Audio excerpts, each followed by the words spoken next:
เมื่อผมได้พูดคุยกับครูที่โรงเรียนต่างจังหวัดของสปปลาวเนาะที่บ้านเกิดบ่าวยอดเองพี่น้องถึงกับน้ำตาซึมสวัสดีและสวัสดีทางพ่อแม่พี่น้องฝั่งลาวฝั่งไทยเนาะมื้อนี้ก็มาพบมาพ้อกับบ่าวยอดเช่นเก่าเช่นเคยพี่น้องถือว่ามื้อนี้บ่าวยอดมีเรื่องราวจำนำเสนอนั่นก็คือเรื่องราวของเด็กพี่น้องเนาะของเด็กที่อยู่ในโรงเรียนต่างจังหวัดสปปลาวพี่น้องซึ่งว่าบ่าวยอดก็จะนำสุดกีฬาเนาะไปมอบให้โรงเรียนมต้นว่าซั่นจ้ะซึ่งว่าอยู่ด้วยกันเนาะก็จะมีประถมแล้วก็มต้นอยู่ในโรงเรียนบ้านบ่าวยอดนะถือว่าเดินทางไปจักหน่อยบ่าวยอดก็ได้ไปแล้วก็จะถามเนาะถามเพิ่นว่ามีอนุบาลบ่ซึ่งอนุบาลก็บ่มีเนาะพี่น้องเนาะก็จะมีแต่ปเกียมก็จะว่าเอาน้ำเครื่องดื่มเนาะแบบว่าไปมอบจังซี่นะพี่น้องพอทีนี้เพิ่นก็เลยเล่าให้บ่าวยอดฟังเนาะเพิ่นก็เล่าให้บ่าวยอดฟังว่าเพิ่นอยากได้ชุดกีฬาเพื่อนำเด็กๆพี่น้องเนาะเดี๋ยวบ่าวยอดขึ้นให้เบิ่งเพื่อนำเด็กๆไปไอ้แข่งขันกีฬานะเพราะว่าจะได้เข้าไปแข่งขันในเมืองเนาะซึ่งอยู่ในเขตบ้านเฮานี่ก็ถือว่าหลายเนาะอยู่ในอำเภอเนาะไปแข่งระดับอำเภอแต่สิ่งที่บ่าวยอดเศร้าแล้วก็สิ่งที่บ่าวยอดแบบว่าบ่คิดว่าจะแบบว่ามีเรื่องราวแบบนี้เนาะนั่นก็คือเวลาใส่เนาะก็บ่ได้ใส่สุดเดียวเนาะยังไปแข่งขันเนาะอยู่ตามบ้านนอกก็อาจจะแบบว่ายืมพี่น้องยืมเดี๋ยวใส่อย่างเช่นโรงเรียนเนาะมี200คนอยู่ในโรงเรียนประถมก็ให้คนที่มีสมมุติว่าคือใส่สีแดงพี่น้องก็จะให้คนที่มีสีแดงนั้นเอาสุดมาเนาะเพื่อให้หมู่ยืมเพราะว่าบ่มีพี่น้องบ่มีสุดของโรงเรียนเนาะบ่มีสุดรวมนี่มันก็ยังตอกย้ำให้เห็นว่าเออเฮาไปหลายปีเนาะเฮาไปหลายปีก็สิ่งที่เฮาบ่คิดว่าจะยังมีอยู่เนาะก็เฮ็ดให้เฮาน่าเศร้าแต่ว่าบ่าวยอดก็ได้รวมๆเนาะเงินจำนวนหนึ่ง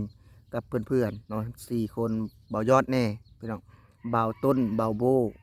บ่าวแจ๊บเนาะ4คนก็จะออกเงินณตรงนี้พี่น้องเพื่อมาช่วยน้องๆเนาะซื้อชุดเป็นชุดกีฬาเนาะเป็นชุดรวมของเรียนเพิ่นบอกว่าเพิ่นจะใช้ให้คุ้มประมาณ3ปี4ปีเนาะซื้อให้ณที่นี้แต่ถามว่าเพิ่นซื้อแล้วจะไปแข่งขันบ่เนาะน่าจะบ่ทันเนาะถ้าหากว่าเข้ารอบลึกๆก็อาจจะมีใส่เนาะเพราะว่าเพิ่นไปแข่งขันแล้วแต่บ่ยอดก็บ่ฮู้ว่าชนะหรือว่าแพ้เนาะ แต่ว่าแพ้หรือชนะบ่ยอดก็จะนำไปมอบให้อยู่แล้วเนาะเพราะว่าบ่ยอดก็ยังบ่ได้ตามเนาะว่าซั่นซะแล้วก็จะมีโครงการอีกเนาะมีพรอเจกต์อีกคือนั่นก็คือทางผู้ใหญ่ใจดีทางเบาโบ้เนาะเพิ่นซัปพอร์ตแปลว่าอยากจะเลี้ยงข้าวน้องๆเนาะนักเรียนเบายอดก็ขอบคุณทางเบาโบ้ที่เป็นผู้ใหญ่ใจดีเนาะแต่ว่ารายละเอียดยังบ่ทันได้ แจ้งแจ้งว่าจะได้เฮ็ดบ่หรือว่าจะมีวิธีแบบใดเนาะเพราะว่าบ่ยอดเองก็ยังบ่ทันได้ไปล้มกับครูอาจารย์เพิ่นเนาะแต่ถ้าก็ขอบบุญขอบคุณที่บ่โบ้แบบว่าอยากช่วยเนาะโรงเรียนบ้านเกิดของบ่ยอดซึ่งบ่ยอดก็ได้เห็นพี่น้องได้เห็นคือเฮาจังเฮาไปอยู่ในประเทศไทยเนาะเฮาไปอยู่ในประเทศไทยก็ได้เห็นความเจริญเนาะที่ถามว่าเปรียบเทียบก็มันก็เปรียบเทียบบ่ติดอยู่แล้วพี่น้อง คือเราได้เห็นความเจริญเนาะได้เห็นความแบบว่าเอาใจใส่ของรัฐบาลที่แบบว่าเด็กน้อยก็จะมีอาหารการอยู่การกินมีนมมีหยังแต่พอเขามาเบิ่งอยู่ทางบ้านเฮาเนาะมันก็เฮ็ดให้หดหู่ใจขึ้นไปอีกว่าการใช้ชีวิตหรือว่าแม้แต่เด็กเนาะมันก็ยังสิทธิหรือว่าการใช้ชีวิตเนาะมันก็ยังแบบว่ายังบ่เข้าถึง บ่คือทางฝั่งไทยพี่น้องบ่คือทางฝั่งไทยเนาะแต่ว่าไป เป็นหยังคือบ่ยอดคือจะนำสุดกีฬาและอยากเฮ็ดแบบว่าเลี้ยงข้าวเด็กน้อยเนาะเป็นหยังคือจังคิดอันนั้นก็คือเฮาหนึ่งครั้งหนึ่งเฮาก็บ่มีเนาะบ่มีหยังเลยเฮาก็อยากเฮ็ดสิ่งที่ตอบแทนเนาะบ้านเกิดของเฮาแต่ถามว่าบ่ยอดมีเงินบ่ยอดก็บ่ได้มีเงินเนาะบ่ยอดก็มีมีแค่บากเล็กน้อยเนาะก็อยากซื้อชุดกีฬาคือจังเว้าหั่นแหละพี่น้องคืออยากแบบว่าไปมอบ หนึ่งก็ได้ดำบ่ยอดก็แนะนำสิทธิ์เก่าเนาะแนะนำสิทธิ์เก่าก็อยากเฮ็ดสักเทื่อหนึ่งเนาะแล้วแต่ถ้าว่ามีการเลี้ยงอาหารนี่ก็บ่ยอดก็ได้ยินทางเบ่ต้นว่าเบาโบเพิ่นอยากซัปพอร์ตณตรงนี้เนาะแต่ว่าบ่ยอดก็ยังบ่ทันได้ไปพูดคุยกับอาจารย์เพิ่นเพราะว่าเมื่อวานนี้ก็เป็นมื้อวันอาทิตย์เนาะและถ้าหากว่ามีหยังเพิ่มเติมเนาะหรือว่าผู้ใดอยากซอยเนาะบ่ยอดก็บ่ฮู้ว่าเพิ่นเปิดหรือบ่เนาะหรือว่าทีมงานของบ่ยอดเนาะ แต่ว่าในส่วนณตรงนี้ก็คือมีทางโบโบเนาะที่จะซัปพอร์ตว่าซั่นซะพี่น้องไอ้บ่ว่าจะเป็นการทำโรงทานอิหยังก็แล้วแต่เนาะแต่ส่วนตัวของบ่ยอดนั่นก็คือการออกเงินซื้อชุดกีฬาแหละพี่น้องคือแบบว่าคือทีแรกบ่ยอดก็บ่ได้บอกไผพี่น้องคือก็จะมีแค่บ่ยอดเองกับบ่ต้นเนาะที่จะ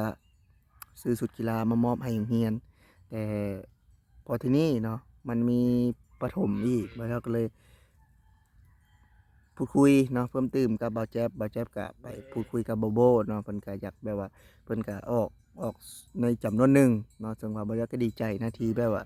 คือเฮาไปทำงานในประเทศไทยแล้วแบบว่ามีเงินมีคำจำนวนหนึ่งก็อยากแบบว่ามาสร้างสรรค์พัฒนาเนาะอยู่บ้านเกิดของเฮาซึ่งว่าการเป็นไปได้หรือว่าเฮาจะมีน้อยมีหลายเนาะ อย่าง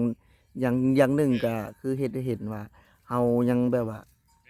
อยากซอยเนาะอยากซอยน้องๆคือแบบว่าอยากให้ได้หั้นน่ะพี่น้องอยากให้ได้ดีเนาะอยากให้แบบว่าในครั้งหนึ่งเนาะอย่างน้อยก็คนลาวนี่เพิ่นไปทำงานประเทศไทยก็ได้เดะเนาะได้แล้วก็เพิ่นก็นำสิ่งดีๆเหล่านั้นเนาะมาให้คนลาวแล้วก็มาให้พี่น้องๆที่ได้เห็นเนาะก็แบบว่า อาจจะดีใจว่าสักครั้งหนึ่งเนาะชุดนี้ก็เป็นชุดที่ได้มาจากศิษย์เก่าเนาะหรือว่าคนลาวที่ยังมักฮักเนาะแล้วว่าเห็นความลำบากของเด็กน้อยก็ยังอยากซอยเนาะอยากซอยนี่ก็คือความเป็นมาแล้วก็ความคิดที่บ่ยอดมีแล้วก็อยากส่งต่อเนาะอยากส่งต่อให้น้องๆก็สำหรับผู้ใดคิดเห็นแบบใดก็คอมเมนต์เข้ามาเบิ่งเนาะสำหรับมื้อนี้บ่ยอดสิขอลาพี่และน้องไปก่อนสำบายดีเบิดสู่ผู้สู่คนเนาะขอให้ โชคหมานร่ำรวยเนาะสำหรับมื้อนี้บ่าวจอดสิขอลาพี่และน้องไปก่อน